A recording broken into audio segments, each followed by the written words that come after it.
Okay, देखिए इधर ध्यान दीजिए। हम सबसे पहले बात करते हैं बायोलॉजी की सिलेबस, ठीक है। तो अभी हम एग्जाम के लिए या 12th के लिए बात नहीं कर रहे हैं, पहले बायोलॉजी के सिलेबस बता रहे हैं। अगर बायोलॉजी की सिलेबस की बात करते हैं तो सिर्फ 11th या सिर्फ 12th पढ़ने से बायोलॉजी कंप्लीट नहीं होता। सिर्फ 11th या सिर्फ 12th पढ़ने से बायोलॉजी कंप्लीट नहीं होता। एक अगर बायोलॉजी का अध्ययन चाहिए, आपको पूर्णतः बायोलॉजी के बारे में जानकारी चाहिए, तो आपको पूरा 11th और पूरा 12th पढ़ना पड़ता है। क्योंकि बायोलॉजी जो होता है, एक सिलेबस इसका होता है जिसमें 10 गो यूनिट होता है। कितना यूनिट होता है? 10 यूनिट होता है। चैप्टर जितना भी हो, लेकिन टोटल यूनिट इसमें 10 गो होता है, जिसमें से इसको 2 भाग में बांट दिया गया। एक को भाग 1 कर दिया गया, दूसरा को भाग 2। इसी भाग 1 को 11th में पढ़ना है और भाग 2 को 12th में पढ़ना है। भाग 1 में आपको 5 गो यूनिट पढ़ने को मिलता है, जिसको हम लोग क्लास 11th बोलते हैं। क्लास 11th में हमको कितना 5 यूनिट पढ़ने को मिलता है, unit first, second, third, fourth, fifth. इस तरह से करके 5 यूनिट आपको पढ़ने को कहां मिलेगा? 11th क्लास, जो काफी मतलब एक तरह से समझ जाइए तो बायोलॉजी का रीढ़ का हड्डी है। 11th क्लास की बात करें तो बायोलॉजी के रीढ़ का हड्डी है।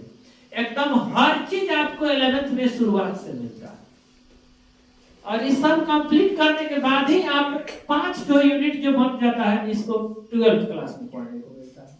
जो यूनिट 6, 7, 8, 9, 10, जब ये 5 यूनिट इसमें और 5 यूनिट इसमें का दोनों का आप कंप्लीट पढ़िएगा, तब जाकर आपको बायोलॉजी का अध्ययन हो पाएगा पूर्णतः, और आप बायोलॉजी में कुछ बेहतर नॉलेज रखने के हम रखेंगे की बात कर सकते हैं, नहीं तो दिक्कत है। अब इसमें देखिए कितना ऐसे बच्चे होते हैं जो सिर्फ ये बात ध्यान देते हैं कि चलिए 11th नहीं पढ़ेंगे, 12 में तो कैसा हो निकल जाना है। तो ये सही बात है, एग्जाम के लिए 11th आज सच बता रहे हैं, ठीक है। पहले ही 11th में बता दें तो बच्चा पढ़ना नहीं चाहेगा। रियल बात यह है कि आप अभी 12 में सिर्फ अगर ध्यान लगा के पढ़ लिए हैं, 11th में नहीं भी पढ़े हैं, तो आप मार्क्स ला सकते हैं, आप टॉपर बन सकते हैं, कोई दिक्कत नहीं है। हाँ, आपको थोड़ा हार्ड वर्क करना पड़ेगा, आपको थोड़ा मेहनत करना पड़ेगा। क्योंकि अगर 11th किए रहते तब आपको उतना मेहनत करने की जरूरत नहीं था। लेकिन अब यहाँ हर एक चीज को पकड़ने के लिए थोड़ा नीचे से आपको आना पड़ेगा, थोड़ा बार बार सर से क्वेश्चन पूछना पड़ेगा, हो सकता है आपको बार बार बुक देखना पड़े, थोड़ा ज्यादा मेहनत करना पड़ेगा, लेकिन दिक्कत नहीं होगा। हाँ, लेकिन जो चीज 11th में छूट गया है वो तो नहीं मिलेगा, क्योंकि आपको 12th में एग्जाम में क्वेश्चन जो आता है वो सिर्फ 12th से आता है, 11th से नहीं आता है। अब कुछ क्वेश्चन 11th से मिल जाता है, तो ये बात नहीं है कि 11th का क्वेश्चन है 12th का ही, लेकिन दोनों तो एक ही ना है, सिलेबस तो एक ही ना है, तो कुछ क्वेश्चन मैच कर जाता है। तो इसलिए 11th नहीं भी पढ़ेंगे तो चिंता करने की जरूरत नहीं है, 12th पे विशेष रूप से ध्यान दीजिए। और दूसरी चीज कि जो सिलेबस हम पढ़ाए हैं, सिलेबस में पूरा बारीकी से लिखा है। अभी क्रैश कोर्स चल रहा है, यह एक तरह का रिवीजन क्लास है। इसमें आपको पूर्णतः समझिए कि चैप्टर 1 से लेकर चैप्टर 22 तक, जितना चैप्टर 16 है इसमें, 11th में 22 चैप्टर, 12 में 16 चैप्टर, ये टोटल चैप्टर के बारे में एक एक करके हम बताएंगे। अगर कोई चैप्टर में कोई चीज छूट भी गया हो तो उसको यहाँ पर क्लियर कर दिया जाएगा, एक एक करके आपको ऑब्जेक्टिव क्वेश्चन और सब्जेक्टिव क्वेश्चन पे चर्चा किया जाएगा, हर एक चीज पे एक एक करके चर्चा किया जाएगा, ठीक है। अब देखिए, इसमें सबसे पहले हम आपको सिलेबस समझाएं कि आखिर किस चैप्टर से कितना क्वेश्चन आता है, किस यूनिट से कितना क्वेश्चन आता है। इस बात पे देखिए, अक्सर बच्चे जो होते हैं, मैथ में भी हो चाहे किसी भी सब्जेक्ट की बात करें, तो आपको पता होना चाहिए कि किस चैप्टर से कितना क्वेश्चन आता है और कितने मार्क्स का क्वेश्चन आता है, किस टाइप का ज्यादा क्वेश्चन आता है, ये जानकारी होना जरूरी है। तो हम 5 गो यूनिट को तो छोड़ देते हैं जो 11th में हमको पढ़ना था। 5 गो यूनिट ऐसा है, 5 जो 11th में पढ़ना था, इसको हम छोड़ते हैं, ठीक है। हम इस 5 यूनिट पे बात करते हैं। तो इसमें आपको टोटल 5 यूनिट है, जो देखिए आप बुक 12 का अगर आपके पास एनसीईआरटी होगा तो उसमें आप देखे होइएगा कि वहां पे यूनिट 1 नहीं होगा, वहां पे डायरेक्ट यूनिट 6 होगा डायरेक्ट, क्योंकि 5 तक एनसीईआरटी कहता है, 5 तक तो आप पढ़ लिए हैं 11th में, तो आपको 5 तक पढ़ने की जरूरत नहीं है। हालांकि अगर बात करें ना तो लाजवाब क्लास होता है 11th में, 11th में लाजवाब क्लास होता है, इसमें बहुत ज्यादा ह्यूमन बॉडी के बारे में पढ़ना है, बेहतरीन ढंग से पढ़ना है। हम लोग को तो 12 में इंटायर ईयर पढ़ना है बॉडी के बारे में, लेकिन बॉडी के बारे में ऊपर से जो है पूरा विशेष जानकारी आपको अगर डॉक्टरी क्षेत्र में जाना है तो 11th में मिलता है। तो अभी हम 12 की चर्चा करते हैं, जिसमें यूनिट 6 से लेकर यूनिट 10 तक 5 यूनिट मिलता है। देखिए बाबू, यूनिट 6 जो है इसका नाम है रिप्रोडक्शन। यूनिट 6 का नाम क्या है? रिप्रोडक्शन, मतलब जन्म। इसमें जो है 4 गो चैप्टर आता है। चैप्टर कितना आता है? 4। चैप्टर की संख्या है इसमें 4, और इसमें से मार्क्स पूछा जाता है 14 मार्क्स का क्वेश्चन, जिसमें 14 मार्क्स का क्वेश्चन जो आता है ऑब्जेक्टिव भी होगा, सब्जेक्टिव भी होगा। मैंने हर एक टाइप का लॉन्ग शॉर्ट भी होगा और शॉर्ट भी होगा और लॉन्ग क्वेश्चन भी होगा। मतलब शॉर्ट क्वेश्चन और लॉन्ग क्वेश्चन सब लेकर ऑब्जेक्टिव क्वेश्चन टोटल लेकर इसमें से 14 मार्क्स का क्वेश्चन पूछा जाता है। अब एक बात आप याद रखिए, हम यहाँ पर 14 बता दिए, इसका मतलब यह नहीं कि एक्यूरेट 14 का ही पूछा जाएगा। हो सकता है पिछले साल 14 मार्क्स का पूछा हो, इस साल 15 पूछ दे। हो सकता है 16 मार्क्स का भी पूछ दे, लेकिन 16 से ज्यादा नहीं पूछेगा, 16 मार्क्स से ज्यादा नहीं पूछेगा। हो सकता है कि 14 से एक आध नंबर कम भी कर दे। तो इसमें अगर 1 नंबर 2 नंबर कम करेगा तो किसी दूसरे चैप्टर में बढ़ जाएगा। तो हम जो अभी बता रहे हैं मार्क्स जितना पूछेगा एक औसतन बता रहे हैं। हम क्या बता रहे हैं? औसतन, पूरा एकदम फिक्स नहीं बता रहे, औसतन बता रहे हैं। अब इसमें ये भी नहीं है कि कुछ ज्यादा नंबर का अंतर हो जाएगा, नहीं, खूब अंतर होगा तो 1 से 2 नंबर का, माने 1 नंबर का अंतर हो जाए चाहे 2 नंबर, मतलब 1 नंबर ज्यादा हो जाए चाहे 1 नंबर कम हो जाए, 2 नंबर ज्यादा का पूछ दे चाहे 2 नंबर का पूछ दे। तो इसमें देखिए 4 को जो चैप्टर आता है, सिर्फ रिप्रोडक्शन से 14 नंबर का पूछा जाता है, लेकिन ध्यान रखना है कि इसमें चैप्टर 4 गो है। अब इसमें 4 गो चैप्टर कौन कौन है? आपके पास बुक होगा, उसमें आप देखिए कि आपको पहला, देखिए पहला चैप्टर है रिप्रोडक्शन इन ऑर्गेनिज्म। सबसे पहला चैप्टर है आपको रिप्रोडक्शन इन ऑर्गेनिज्म। मतलब सबसे पहला बात है कि हम ऑर्गेनिज्म में रिप्रोडक्शन के बारे में जानेंगे। किसके बारे में जानेंगे? रिप्रोडक्शन। उसके बाद किस ऑर्गेनिज्म में? तो मेनी टाइप्स ऑफ ऑर्गेनिज्म, चाहे वो छोटे माने स्तर का हो, निम्न स्तर का जीव हो, या बड़े स्तर का जीव हो, उच्च स्तर का जीव हो, पेड़ हो, पौधा हो या जंतु, सबके अंदर जो रिप्रोडक्शन होता है उसके बारे में जानेंगे चैप्टर फर्स्ट के अंतर्गत। इसमें आता है चैप्टर सेकंड। चैप्टर सेकंड आपको है sexual reproduction in flowering plant. इस चैप्टर में सिर्फ सेक्सुअल रिप्रोडक्शन के बारे में जानेंगे। पिछले चैप्टर में हम सेक्सुअल और असेक्सुअल दोनों के बारे में जानते हैं, प्रकार के बारे में जानते हैं, उसके बेनिफिट्स के बारे में जानते हैं, उसके लाभ के माने उसके हानि के बारे में जानते हैं। लेकिन इसमें हम सिर्फ sexual reproduction in flowering plant, मतलब पुष्पी पादप के सेक्सुअल रिप्रोडक्शन के बारे में जानेंगे। तीसरा जो चैप्टर है वो आपको है ह्यूमन रिप्रोडक्शन, और चौथा रिप्रोडक्शन है। तीसरा ह्यूमन रिप्रोडक्शन, मतलब रिप्रोडक्शन हर एक जीव में होता है। हम सभी जीव के रिप्रोडक्शन के बारे में नहीं ना पढ़ेंगे, हम ह्यूमन के बारे में पढ़ लेंगे। हालांकि ह्यूमन में जिस तरह होता है मैक्सिमम जानवर में ऐसा नहीं होता है, क्योंकि आपको वर्गीकृत करके बताया ही गया है। मैमेलिया वर्ग में जितने आते हैं लगभग सेम होता है। और चौथा चैप्टर में हम रिप्रोडक्शन हेल्थ के बारे में जानेंगे कि मतलब इसमें हेल्थ, इसका कैसे स्वस्थ रहें, किस तरह का रिप्रोडक्शन करना चाहिए, किस तरह का नहीं करना चाहिए, सेक्सुअल रिलेशन किस तरह बनाना चाहिए, किस तरह नहीं बनाना चाहिए, कब बनाना चाहिए, कब नहीं बनाना चाहिए, ये सब हेल्थ में आ जाता है। तो इस तरह से करके 4 चैप्टर में आपको क्वेश्चन पूछेगा 14 मार्क्स का। तो एक चैप्टर में औसतन 3 मार्क्स या 4 मार्क्स का क्वेश्चन पूछेगा। एक चैप्टर में औसतन कितना पूछेगा? 3 नंबर या 4 नंबर। किसी में 3 को पूछ देगा, किसी में 4 नंबर का पूछ देगा। तो अब आपको इस चारों चैप्टर पर ध्यान रखना है, क्योंकि चारों चैप्टर रिप्रोडक्शन कहलाता है, कोई एक चैप्टर रिप्रोडक्शन नहीं कहलाता। चारों चैप्टर, उस चारों चैप्टर में 14 मार्क्स का क्वेश्चन आएगा। तो अगर ये चारों चैप्टर जिसका कंप्लीट है उसका 14 मार्क्स कंप्लीट डन, उसमें कोई दिक्कत नहीं। हाँ, लेकिन कंप्लीट है तो, क्योंकि जितना भी क्वेश्चन, एक और बात जानिए कि जितना भी क्वेश्चन एग्जाम में आएगा, जितना भी क्वेश्चन एग्जाम में आएगा टोटल क्वेश्चन इस एनसीईआरटी से आएगा। एक भी ऐसा क्वेश्चन नहीं होगा जो एनसीईआरटी के बुक के अलग से, ठीक है, एक भी क्वेश्चन नहीं होगा जो एनसीईआरटी के बुक से अलग से हो सकता है कि क्वेश्चन को थोड़ा ज्यादा घुमा देगा, हो सकता है उस वर्ड को उठा कर रख दिया हो जिसपे हमारा आपका ध्यान नहीं गया हो, लेकिन एक भी क्वेश्चन इस बुक को छोड़कर दूसरे जगह से नहीं आता है, ठीक है। तो अब देखिए प्रत्येक चैप्टर को तो हम नहीं बताएंगे, अब हम समझिए कि यूनिट बता दे रहे हैं, चैप्टर आप लोग खुद क्या करिएगा, घर पे जाकर के देख लीजिएगा। अब देखिए जो यूनिट 7 है, 7 यूनिट में हमको जेनेटिक्स एंड इवोल्यूशन के बारे में पढ़ना है। किसके बारे में पढ़ना है?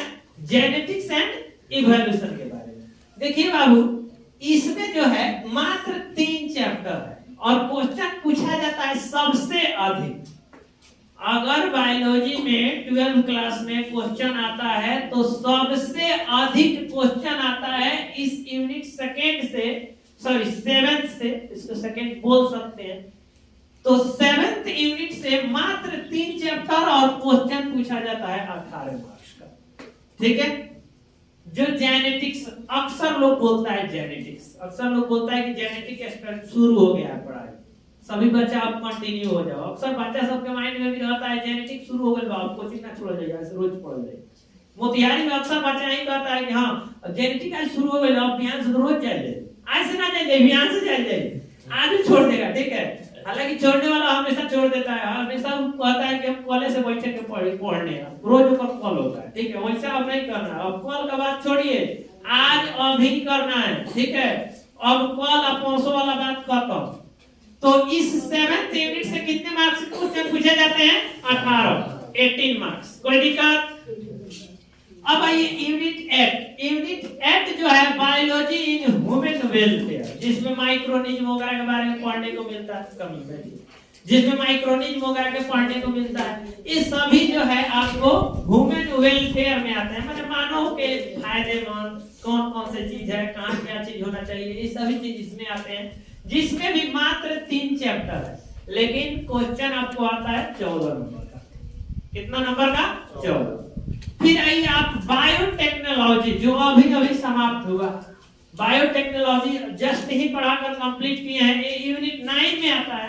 इसमें मात्र 2 चैप्टर है, लेकिन लाजवाब बात है कि 10 नंबर का क्वेश्चन आता है। 2 ही चैप्टर से कितना नंबर का क्वेश्चन आता है?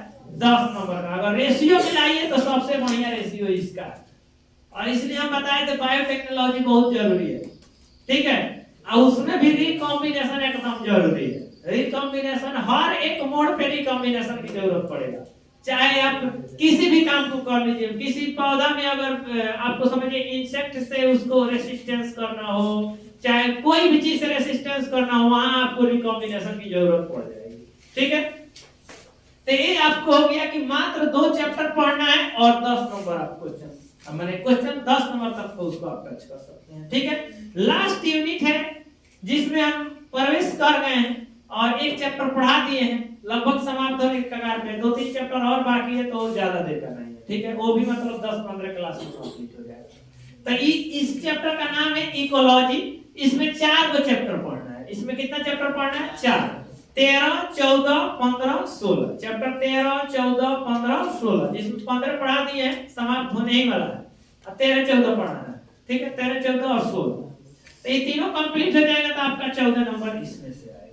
यहाँ पे चैप्टर है 4 को और क्वेश्चन पूछा जाएगा 14 नंबर का। अब देखिए, अक्सर बच्चा को मार्क्स उठाने के लिए 2 चैप्टर 3 चैप्टर काफी जरूरी है।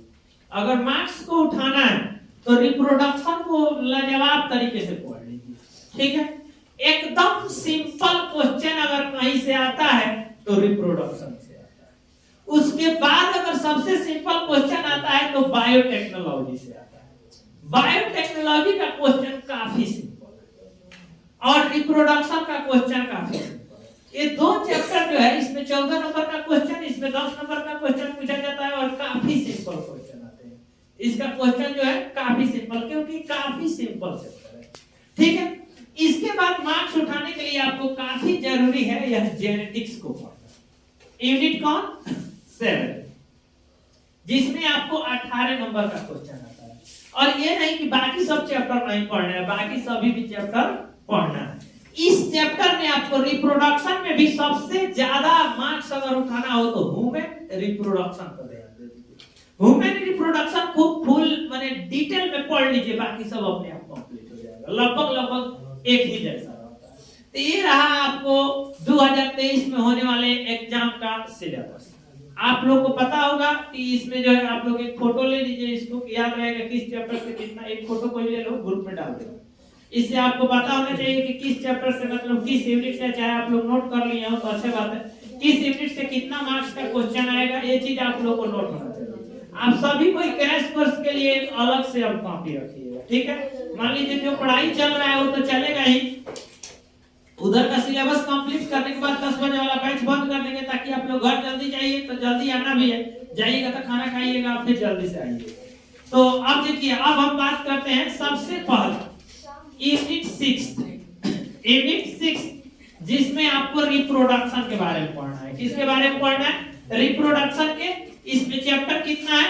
4, और क्वेश्चन कितने मार्क्स के आते हैं? 14 मार्क्स के। कितने मार्क्स के क्वेश्चन आते हैं? 14 मार्क्स के। तो इसी को हम लोग को पढ़ना है। अब सबसे पहला चैप्टर पे हम आज चर्चा करेंगे। हम सबसे पहले किस चैप्टर पे चर्चा करेंगे? चैप्टर फर्स्ट, जिस चैप्टर का नाम है रिप्रोडक्शन इन ऑर्गेनिज्म। चैप्टर का नाम क्या है बाबू? रिप्रोडक्शन इन ऑर्गेनिज्म, ठीक है। हालांकि अपना नोट्स यहाँ पे निकालिए, नोट्स की जरूरत आप लोगों को पड़ेगी, ठीक है। रिप्रोडक्शन इन ऑर्गेनिज्म,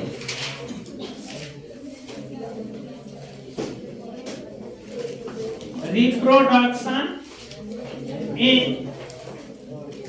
ऑर्गेनिज्म मतलब जीवों में जानन। इस चैप्टर का नाम क्या है? जीवों में जानन। देखिए बाबू, जीवों में जानन हमको पढ़ना है। सबसे पहले पॉइंट इसमें देखिए, रिप्रोडक्शन, और यहाँ आपको मिल रहा है ऑर्गेनिज्म।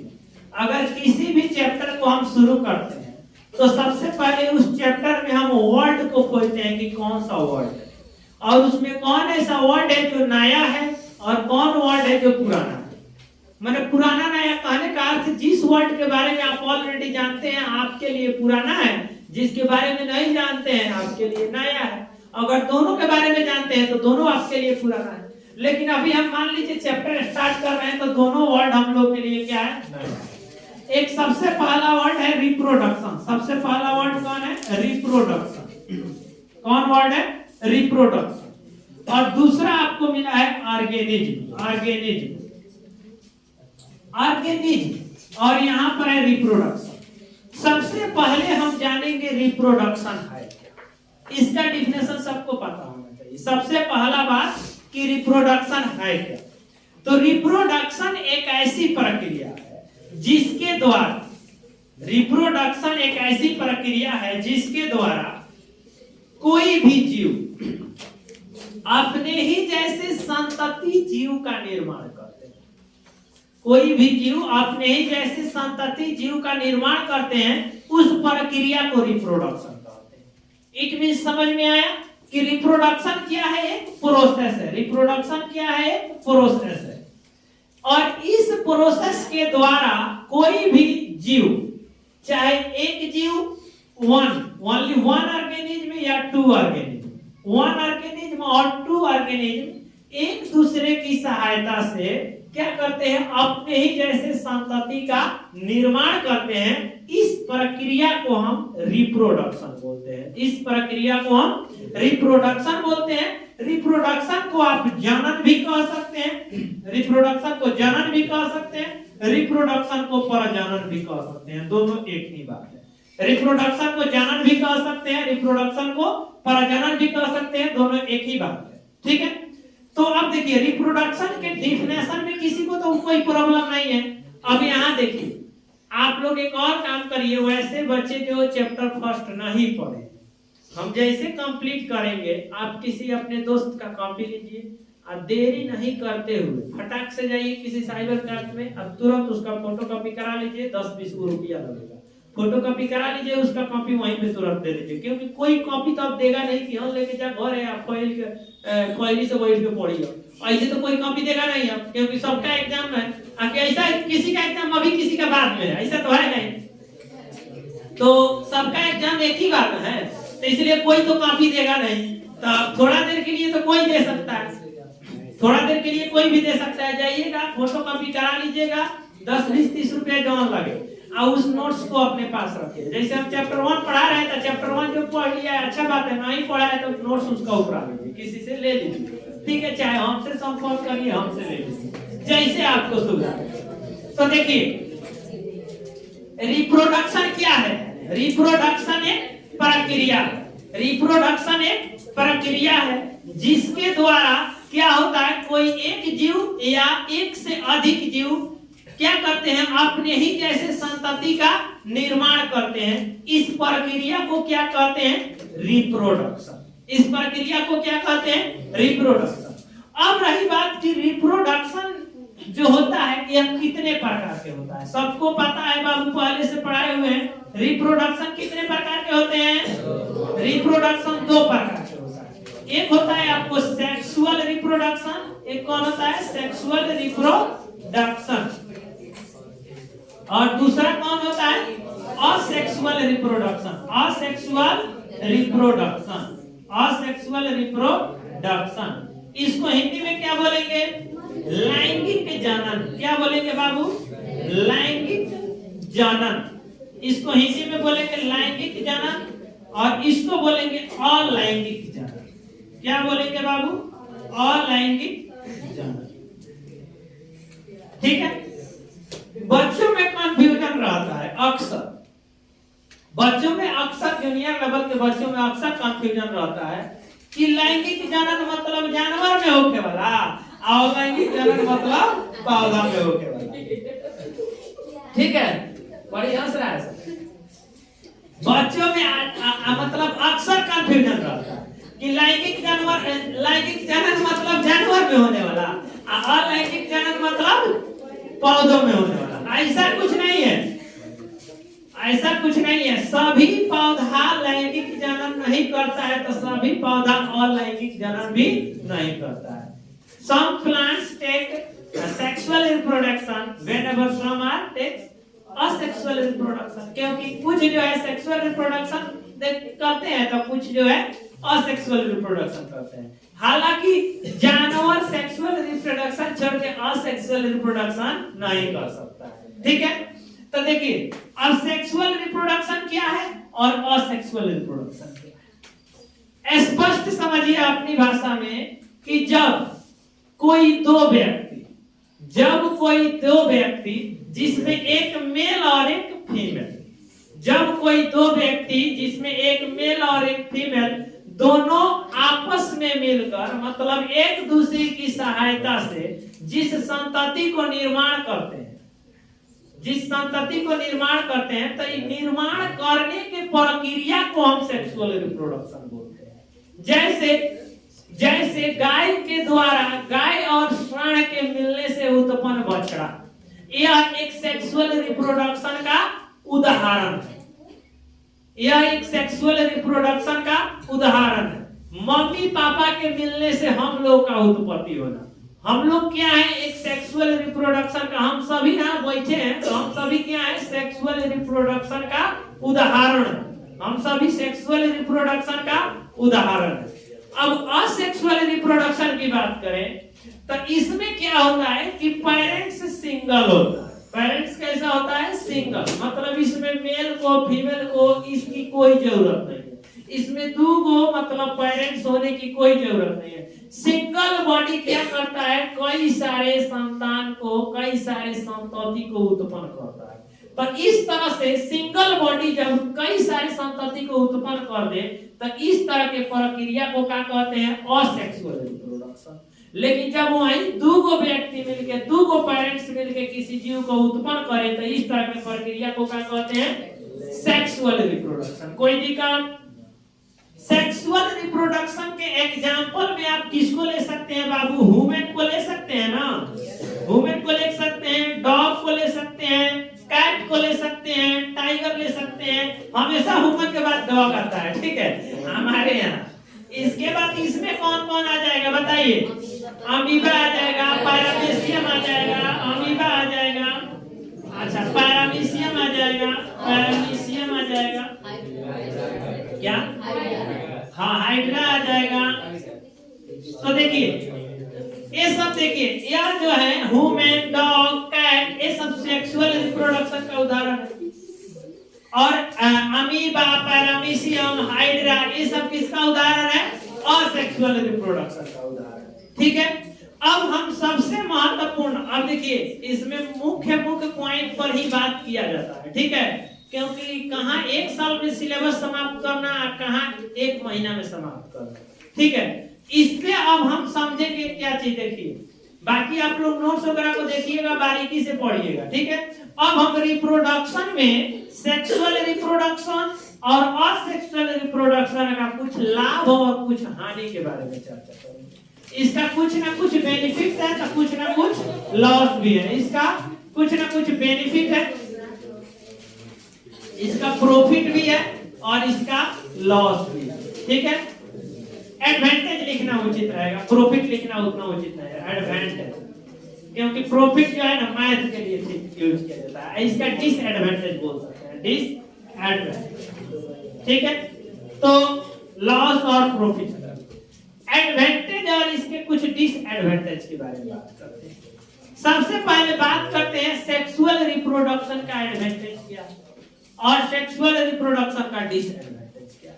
फिर बात करेंगे कि असेक्सुअल रिप्रोडक्शन का एडवांटेज क्या है और असेक्सुअल रिप्रोडक्शन का डिसएडवांटेज क्या है, मतलब इसका लाभ और हानि। सबसे पहले सेक्सुअल के बारे में चर्चा करेंगे। किसके बारे में चर्चा करेंगे? Sexual reproduction. किसके बारे में चर्चा करेंगे? Sexual reproduction. सेक्सुअल रिप्रोडक्शन देखिए कैसी प्रक्रिया है। सबसे पहले इसके लाभ के बारे में बात करते हैं कि सेक्सुअल रिप्रोडक्शन जो होता है तो इसके अलावा जो संतति उत्पन्न होते हैं, चाहे वो ह्यूमन हो, चाहे वो कैट हो, चाहे वो डॉग हो, चाहे वो डियर हो, टाइगर हो, लायन हो इत्यादि, मंकी हो इत्यादि, कोई भी जीव हो, जो सभी जो है सेक्सुअल रिप्रोडक्शन से उत्पन्न होते हैं, इन सभी जीवों में एक क्वालिटी पाया जाता है। एक क्वालिटी यह पाया जाता है कि एक दूसरे से सब क्या होते हैं? डिफरेंट होते हैं। क्या होते हैं? एक दूसरे से डिफरेंट होते हैं। डिफरेंट मतलब अलग अलग। हो सकता है कोई सेम भी हो जाए, माने डिफरेंट मैक्सिमम होता है। डिफरेंट कहने का मतलब ही ना कि 100%, हाँ हो सकता है 1000 में एगो मैच कर जाए, तो मैच करेगा तो किसी और से मैच थोड़ी करेगा, बगल वाला से मैच करके समझ जाइए डाउटफुल आदमी है, ठीक है, नहीं मैच करता है। किससे मैच करेगा? खूब मैच करेगा तो अपना पापा से मैच करेगा, अब बगल वाला से मैच कर गया तो दिक्कत वाला बात है, थोड़ा ध्यान रखने की जरूरत है, ठीक है। डिफरेंट होने का मतलब सब डिफरेंट नहीं, एक आध गो सेम हो सकता है, कोई दिक्कत। एक क्वालिटी हो गया जिसके कारण हम आसानी से पहचान सकते हैं कि प्रियांशु है, अंकित है, फलानवा है, अमीर है, चिलनवा है, हम कैसे आसानी से पहचान सकते हैं। और नहीं तो पहचानने में क्या होगा? काफी दिक्कत होगा। तो यह इसका क्या है? एडवांटेज। क्या है? एडवांटेज। कोई दिक्कत? इसकी में एक दूसरी क्वालिटी पाई जाती है, यह जो है it able to survive anywhere, मतलब it is able to survive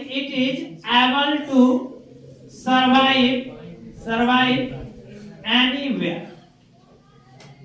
अच्छा, किसी भी टाइप के कंडीशन में बोल सकते हैं, माने एटमॉस्फेयर में किसी भी टाइप का वातावरण हो उसमें सरवाइव करने की क्षमता इसके पास होता है। इस तरह के जीव के पास वैसी क्षमता होता है जो किसी भी टाइप के जो मौसम है उसमें सरवाइव कर सकते हैं। जैसे मान लीजिए अभी गर्मी चल रहा है, कोई दिक्कत नहीं, हम लोग टी शर्ट पहनेंगे, हाफ पैंट पहनेंगे, दौड़ना शुरू कर देंगे, ठीक है, मस्त जीवन जी रहे। ठंडी पड़ गया, ऊनी वस्त्र का प्रयोग करने लगेंगे, बारिश आ गया, छाता लेके चल देंगे लोग, कोई दिक्कत नहीं है। हाँ, बारिश आया हम भीग भी गए तो कोई खास प्रभाव नहीं पड़ेगा। ठंडी आया ठंडा कुछ बिना कपड़ा पहने भी कुछ देर रह गए तो कुछ खास प्रभाव नहीं पड़ेगा। हो सकता है शरीर के इम्यूनिटी सिस्टम तनी कमजोर हो, तनी खाए पिए में कमजोर आदमी बड़ा मादी ठंडा चटक देगो तो वो अपवाद हो गया। ठीक है, भी नहीं कि सर्दी पड़ावल है कि हम किसी भी कंडीशन में रह लेंगे तो देखिए कि ना कुआर में ठंडा इधर हाफ पैंट पर नदी में कूद जाइए ना, नदी में मत कूदिए, नदी के तो पानी तो गर्म लगा गड्ढा में कूद जाइए तो हो गया, उधर तक कूदने रह जाइएगा, फिर दोबारा कूदने के लायक नहीं रहिएगा। ठीक है, तो ऐसा नहीं करना है, बात समझ रहे हैं। तो it is able to survive anywhere, मतलब ये कहीं भी रह सकता है। अर्थात कहने का अर्थ क्या है कि अपने आप को मौसम के अनुसार, वातावरण के अनुसार अपने आप को क्या कर सकता है, परिवर्तित कर सकता है, अपने आप को वातावरण के अनुकूल परिवर्तित कर सकता है। कोई दिक्कत समझ में आया? ये दो को इसका फायदा हो गया। और भी इसका कई सारा फायदा है लेकिन मुख्य रूप से यही है। एग्जाम में पूछेगा तो एक जोड़ा थोड़ी, एक दर्जन थोड़ी पूछी, एक आध को पूछ देगा। ठीक है, अब इसके डिसएडवांटेज की बात करते हैं। सबसे इसका खराब बात क्या है जानते हैं कि यह एक लॉन्ग प्रोसेस है। कैसी प्रोसेस है? Long process. यह लॉन्ग प्रोसेस होने का मतलब कि देखिए, सेक्सुअल रिप्रोडक्शन द्वारा जो बच्चे उत्पन्न होते हैं, जो संतति उत्पन्न होते हैं, उसमें काफी लंबा समय लगता है। जैसे ह्यूमन को ले लीजिए, ह्यूमन को 9 माह में बच्चा देती है। किसी माँ की बात करें तो 9 माह में बच्चा देती है। ठीक है, कैट की बात करें, कैट कितना दिन में देता है? 6 मंथ की 3 मंथ इसका होता है। कितना? 3 मंथ। डॉग की बात करें तो एक का 3 महीना होता है, नहीं 6 महीना होता है। अच्छा, डियर का तो पता नहीं, बकरी का भी 6 महीना होता है। ठीक है, हाथी का कितना होता है? 12 महीना होता है। गाय का कितना होता है? 9.5। ठीक है, 9 महीना कुछ दिन, मतलब 372 दिन माना जाता है।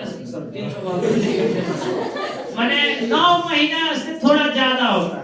गाय का 10 महीना, माने 9 महीना से थोड़ा ज्यादा, ह्यूमन का 9 महीना, हाथी का 12 महीना, बकरी का 6 महीना, कुत्ता का 6 महीना।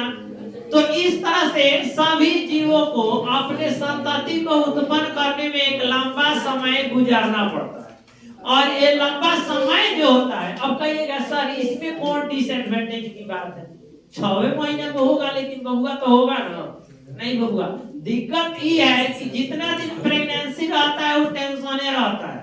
यह जो होता है ना काफी दुखदाई होता है, समझ रहे हैं? तो ये जो होता है एक लॉन्ग प्रोसेस होना, इसका एक डिसएडवांटेज। मान लीजिए 9 माह में बच्चा होगा तब तक कैसे है, माँ को काफी सारी सुविधा देना पड़ता है, कई सारा दिक्कतें आती है, तो इस सभी से झेलना है। तो लॉन्ग प्रोसेस होना क्या है, इसका एक डिसएडवांटेज। दूसरा कोई डिसएडवांटेज बताइए, दूसरा कोई डिसएडवांटेज बताइए। क्या? निषेचन। हाँ, मतलब इसमें रिप्रोडक्शन जो होता है, रिप्रोडक्शन जो होता है, इसमें फर्टिलाइजेशन प्रक्रिया होता है। फर्टिलाइजेशन मतलब निषेचन। ध्यान दीजिएगा, ये बात नहीं, ध्यान दीजिए। इस रिप्रोडक्शन में जो है एक फर्टिलाइजेशन प्रक्रिया होता है, बहुत संयोग से होता है, माने भाग भरों से। ऐसा नहीं है कि एक बार सेक्सुअल रिलेशन बनाए बस डन, 9 महीना बाद बबुआ को खिला ले रहे हैं। ठीक है, खिला लेना, ऐसा माने कुछ भी नहीं कहा जा सकता। ये बहुत भाग भरों से होता है। आज के समय में तो ये और ही टेंशन दे दिया है। ठीक है, आज के समय में फर्टिलाइजेशन प्रोसेस जो है और ज्यादा टेंशन दे दिया है।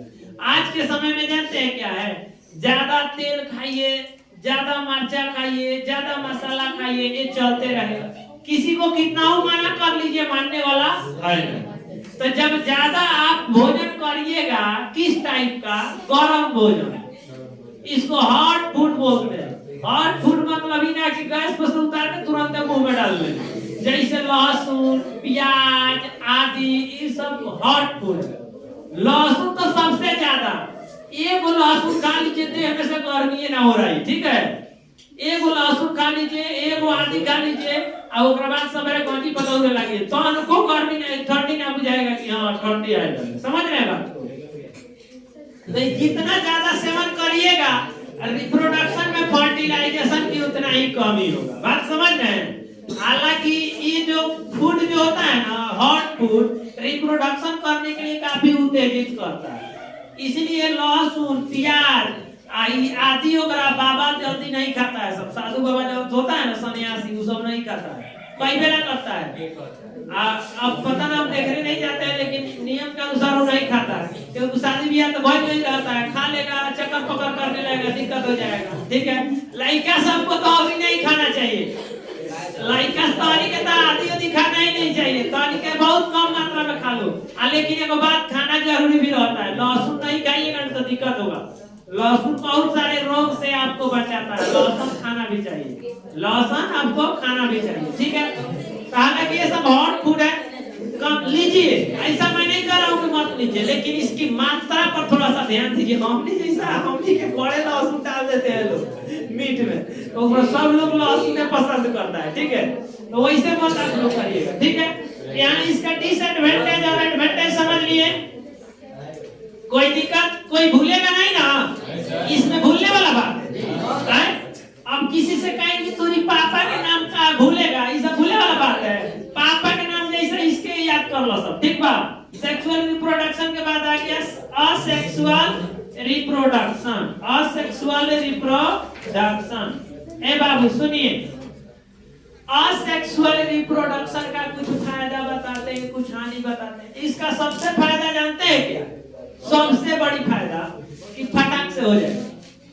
मैंने कहने का अर्थ है, ये बहुत एक शॉर्ट प्रोसेस है। कैसा प्रोसेस है? शॉर्ट प्रोसेस है, काफी शॉर्ट प्रोसेस। काफी शॉर्ट प्रोसेस मतलब काफी कम दिन में हो जाता है। समझ रहे हैं? अगर कोई वायरस आपके बॉडी में पहुंच गया, जैसे कोरोना वायरस हो गया, ई कोलाई हो गया, चाहे कोई भी वायरस को लीजिए, तो दिन दुने रात चौगुने बढ़ोतरी करता है। समझ गए? माने आज है बढ़ोतरी करेगा। वो कौन प्रोसेस करता है? सब असेक्सुअल। उसको खोजना थोड़ी है कि पत्नी देव किधर है, पति देव किधर है, वो बस शुरू आपने से प्रोसेस कंप्लीट करके धक्का धक दिन दुने रात चौगुने आए प्रोसेस करेगा। ठीक है, ऐसे कोरोना वायरस अगर एको को घुस गए आजू, तो बिहान ने सुता दी, बिहान ना सुताई तो परसों कंफर्म आपको सुता देगा। जानते हैं क्यों? कि एक दूगो रही तो कुछ उतना तो प्रभाव नहीं डाल सकता है। हमनी के इम्यूनिटी सिस्टम उतना कमजोर थोड़ी है। ऐसे भी हमनी के इम्यूनिटी सिस्टम उनका कोनो जगह नहीं है। हमनी के तो इतना ना आदि लहसुन खा ले जो इम्यूनिटी सिस्टम को बरियार बनने जाते धरप थे। ठीक है, समझ रहे हैं बात को? हाँ, तो आप लोग समझिए ना, इम्यूनिटी सिस्टम जिसका मजबूत होगा उसको उतना जल्दी अटैक नहीं करता है। लेकिन अगर अटैक कर गया, अब प्रोडक्शन करने लगा, रिप्रोडक्शन करने लगा, तो समझिए 2-3 दिन में हालत खराब कर देगा। 2 से 3 दिन में मरीज पूरा ओरिजिनल पेशेंट बन जाएगा। ठीक है, हॉस्पिटल दौड़ने लगेगा। तो यह प्रोसेस का एक सबसे बड़ा एडवांटेज है कि काफी शॉर्ट प्रोसेस है, फटाफट। बात समझ में आई? दूसरा इसका लाभ बताइए। नहीं, हम पढ़ाएंगे। दूसरा इसका फायदा बताइए, अभी 15 मिनट पढ़ाएंगे। दूसरा फायदा बताइए ना। अच्छा, इसमें देखिए, इसका मतलब जो संतति होता है, इसका संतति 15 मिनट का क्लास चलेगा। ठीक है, आपका कौन सी का क्लास है? ये तो रोज का कहानी है, एक दिन का सारा बरस पढ़ाइए, 12:30 एक बजे से ही पढ़ाएंगे। ठीक है, अच्छा, आप तो सबको आप देखेंगे तो दिक्कत होगा। हम तो 2:30 बजे पढ़ाएंगे, कोई 2:15 में छुट्टी हो जाएगा। अभी रुकना है तो 10 मिनट रुको या जा भी सकती हो। ठीक है, अब यहाँ देखो, दूसरा आपको जो है आपका इसका फायदा कि इसमें जो है जितने भी संतति उत्पन्न होते हैं ना, इसके 100% संतति को जीवित रहने का चांसेस रहता है। 100% इसके संतति को जीवित रहने का चांसेस रहता है। जबकि सेक्सुअल द्वारा जो संतति उत्पन्न होते हैं उसमें सभी को जीवित रहने का चांस नहीं रहता है। नहीं तो जितना बच्चा जन्म लेता है उतना जिंदा रहने लगे तो पॉपुलेशन ऑफ लेवरिया जो है बढ़ गई, चीन से आगे रहती है। ठीक है, 1 नंबर पे हम लोग आ गए। तो इसका एडवांटेज समझिए, इसका डिसएडवांटेज समझिए। सबसे बड़ा इसका डिसएडवांटेज जानते हैं क्या है? इसको आइडेंटिफाई करना काफी मुश्किल होता है। अगर 2 ट्यूब, सुनिए कहाँ जी इंग्लिश ए बैठो, तुम नहीं जाएगा बैठो, अभी कौन सी आदत है एगो चल दी तो तुम चल देगा, बैठो नहीं जाना, सुनिए ना नहीं जाना, बैठिए बात में बोलिए। हाई जो है इसका डिसएडवांटेज सबसे बड़ा जानते हैं क्या है कि इसमें जो होता है अभी क्या बताएं, हाँ आइडेंटिफाई करना काफी मुश्किल हो जाता है, क्योंकि इसका जितना संतति होता है सेम हूबहू एकदम अपना ही जैसा, एकदम अपने जैसा, जैसे किसी भी पैरामीशियम को उठाइए वो एक असेक्सुअल रिप्रोडक्शन करता है, तो जितना जीव होगा सब एक के जैसा होगा, तनको अंतर ना, आप कहीं 1% डिफरेंस मिल जाए नहीं मिलेगा, साफ एक के जैसा। और मान लो एक के जैसा 5 गो लड़की को यहाँ खड़ा करा दिया, पूछा जाए एमे से कौन तोर पत्नी है, तो ध्यान से नहीं तो चपक आए के ना पड़ जाए, ठीक है बात समझ रहा है सब, पहचानने में काफी दिक्कत होता है ना, तो उस तरह से समझ जाइए। अब तुम्हारी पत्नी जैसा 4 गो अभी पत्नी लिया के वो खड़ा करा दिया, ठीक है वो सेम साइज सेम हर चीज सेम चेहरा बोला जाए, हाँ वो में वो दूसरा होता है ना, वो में कहानी रीतिक तक पत्नी के पहचान आपको कैसे पहचानेगा, रीतिक कंफ्यूजन हो जाएगा, कहीं को नहीं से बता दो लड़के हो हमारी पत्नी, तो दिक्कत हो जाएगा, दूसरे किसी को बता देगा, ठीक है। इसमें आइडेंटिफाई करना काफी मुश्किल होता है, इसमें आइडेंटिफाई करना काफी मुश्किल होता है। दूसरा इसका डिसएडवांटेज क्या है बताइए, जानते हैं इसका दूसरा डिसएडवांटेज ये है कि वातावरण में किसी भी टाइप के वातावरण में सरवाइव करने के लायक ही नहीं है, माने जिस वातावरण के लायक यह होगा उसी में सरवाइव करेगा, अगर जैसे भी कंडीशन होगा थोड़ा सा भी कंडीशन चेंज हुआ बस चल बसेगा, ठीक है। तो ये हो गया आपको डिसएडवांटेज और एडवांटेज, रिप्रोडक्शन का डिफिनेशन, रिप्रोडक्शन का प्रकार, अब सेक्सुअल रिप्रोडक्शन का एग्जांपल, असेक्सुअल रिप्रोडक्शन का एग्जांपल। इसमें एक मोस्ट इंपोर्टेंट पॉइंट है फर्टिलाइजेशन। फर्टिलाइजेशन मतलब निषेचन। निषेचन क्या है? निषेचन एक घटना जो क्या होता है फिलिपियन ट्यूब में, अगर ह्यूमन बॉडी का एग्जांपल ले तो फिलिपियन ट्यूब में क्या होता है, नर द्वारा निकला हुआ स्पर्म तथा मादा द्वारा निकला हुआ ओवम, जब दोनों एक दूसरे से मिक्स होते हैं मतलब मिलते हैं, संपर्क में आते हैं, तो एक क्रिया होता है जिसको हम फर्टिलाइजेशन कहते हैं। और वहां टूटने के बाद में सिंगल सेड जाइगोट का निर्माण होता है। किसका निर्माण होता है? सिंगल सेड जाइगोट का निर्माण होता है। कोई दिक्कत? तो यह एक प्रक्रिया हो गया जिसके द्वारा जाइगोट का निर्माण होता है, और वह जाइगोट धीरे धीरे बढ़ते बढ़ते एम्ब्रॉय बन जाता है, और फिर जाकर के वो बच्चा तैयार हो जाता है, एक एवं तैयार हो जाता है। अभी देखिए इसमें बहुत सारा अभी पॉइंट है, लाइफ स्पेन है, कई सारा पॉइंट है, सबके बारे में हम चर्चा करेंगे कल। कल चर्चा करने के बाद एक और चीज, सब कोई ग्रुप में है ना, संभवतः कल छुट्टी रखेंगे। अगर छुट्टी रखेंगे कल तो टोटल बैच छुट्टी रहेगा, सुबह से शाम तक एक भी बैच नहीं चलेगा, अगर छुट्टी रहा तो, ठीक है। तो अगर छुट्टी रहेगा तो सुबह